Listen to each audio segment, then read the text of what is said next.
Oke, bismillah. Assalamualaikum. Welcome back to channel Transformasi SSE. Jadi ini adalah video seri kelima dari materi CSMS atau Contractor Safety Management System. Kali ini kita akan berdiskusi terkait pre-job activity. Jadi di tahap pre-job activity ini, di video kali ini kita akan sampaikan apa itu tahap pre-job activity, lalu siapa saja personel yang terlibat, dan bagaimana kita akan menerapkan tahapan pre-job activity tersebut. Kita mulai dari apa itu tahap pre-job activity. Jadi tahap pre-job activity ini adalah tahapan dalam CSMS yang digunakan untuk memastikan vendor atau kontraktor itu telah memenuhi aspek K3L sebelum pelaksanaan pekerjaan. Jadi tahap pre-job activity ini dilakukan ketika vendor atau kontraktor sudah memiliki kontrak atau SPK gitu ya. Jadi ini tahapan dalam pre-job activity setelah mendapatkan kontrak. Lalu siapa saja personil yang terlibat di dalam tahap pre-job activity ini? Yang pertama adalah direksi pekerjaan, lalu yang kedua adalah pengawas pekerjaan, yang ketiga adalah pengawas K3, dan yang keempat adalah bagian K3L. Nah,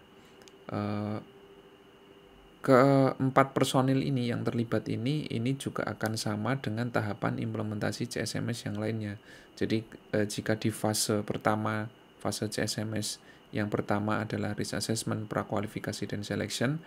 Lalu di fase implementasi CSMS ada tahap pre-job activity, working progress, dan final evaluation. Nah, ada kesamaan di dalam tahap implementasi CSMS ini, yaitu personil yang terlibat di PJA, working progress, dan final evaluation itu sama gitu ya, satu paket gitu ya. Karena direksi pekerjaan itu sudah biasanya secara redaksional di kontrak juga sudah terikat di dalam dokumen kontrak tersebut gitu ya. Jadi keempat ini adalah personil yang terlibat di dalam tahapan PJA dan nanti di dalam tahapan working progress dan final evaluation. Kita akan lanjut rasi aspeknya dari tahapan pre-job activity ini. Jadi di dalam tahap pre-job activity ini kalau kita melihat di tabel ada 9 tahap gitu ya.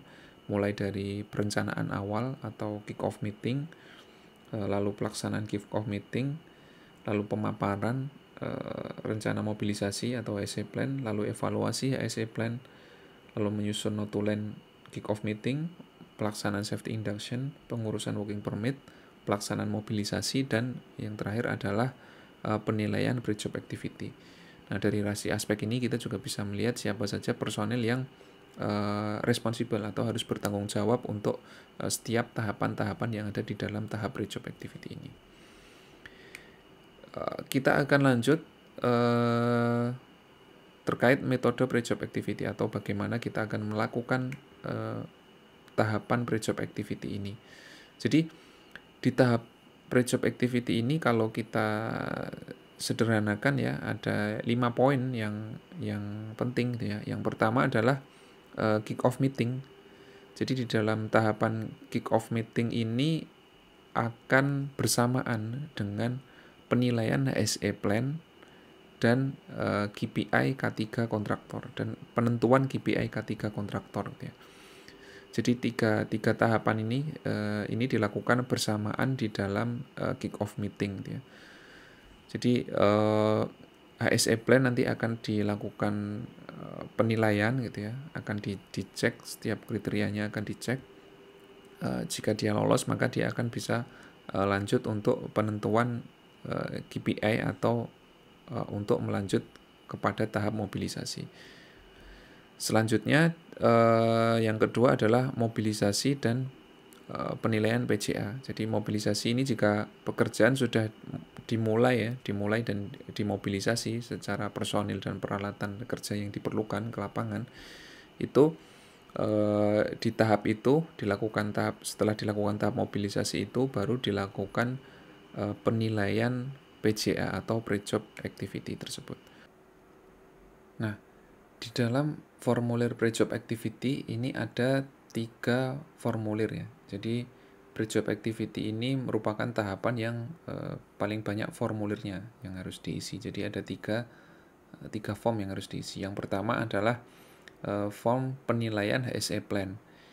Penilaian HSE Plan ini tadi yang dilakukan di fase kick-off meeting. Jadi ketika sedang melakukan kick-off meeting dengan kontraktor, jadi antara user atau pengguna barang jasa dengan vendor atau kontraktor melakukan kick-off meeting, maka di tahap itu dilakukan penilaian HSE Plan. Jadi HSE Plan ini yang wajib atau yang bisa dinyatakan memenuhi standar adalah jika skor dari HSE Plan ini bisa mencapai minimal 50 gitu ya, dari skala 100. Jika bisa mencapai 50 maka bisa melakukan lanjut ke tahap yang selanjutnya gitu ya. Lalu bersamaan dengan fase kick-off meeting, ada formulir yang kedua yang harus diisi adalah menentukan KPI K3L. Jadi vendor atau kontraktor juga diberikan kinerja ya, semacam kinerja atau key performance indicator yang harus dicapai gitu ya, kepada sebuah kontraktor di dalam suatu proyeknya gitu ya. Jadi KPI itu juga ditentukan targetnya dan diisi di dalam formulir penentuan KPI K3L kontraktor. Nah, setelah dilakukan penentuan KPI K3L kontraktor dan setelah dilakukan mobilisasi, maka penilaian yang ketiga adalah penilaian PJA atau pre-job activity. Jadi penilaian PJA ini dilakukannya di lapangan ya, ketika pekerjaan sudah dimulai gitu ya, atau baru saja dimulai, maka dilakukan penilaian PJA.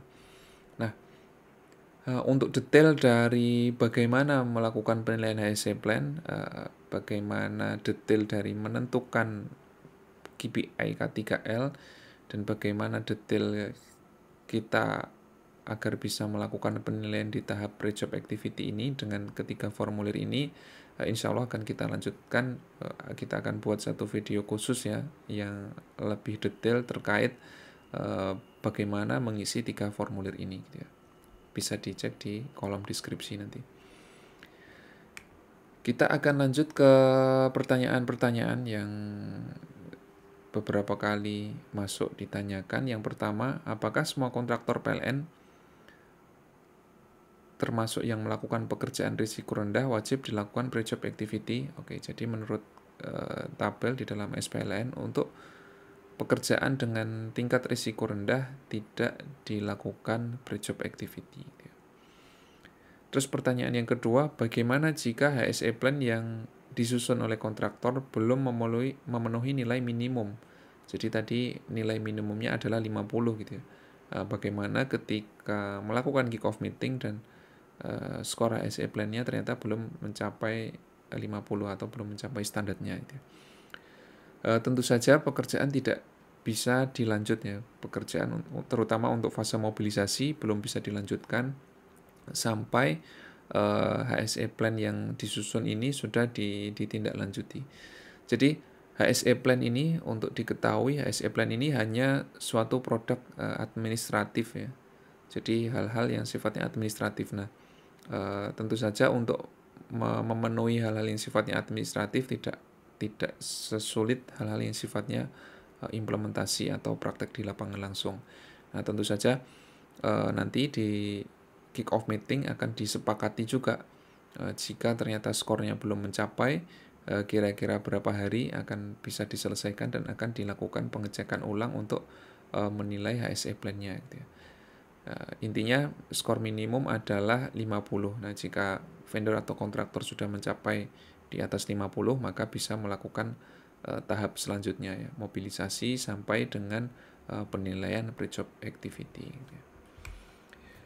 Demikian video singkat kita kali ini di fase pre-job activity. Kita akan lanjutkan dengan seri-seri tahapan CSMS yang selanjutnya.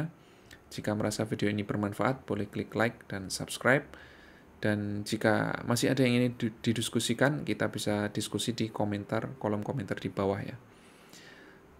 Sampai sini, terima kasih dan assalamualaikum.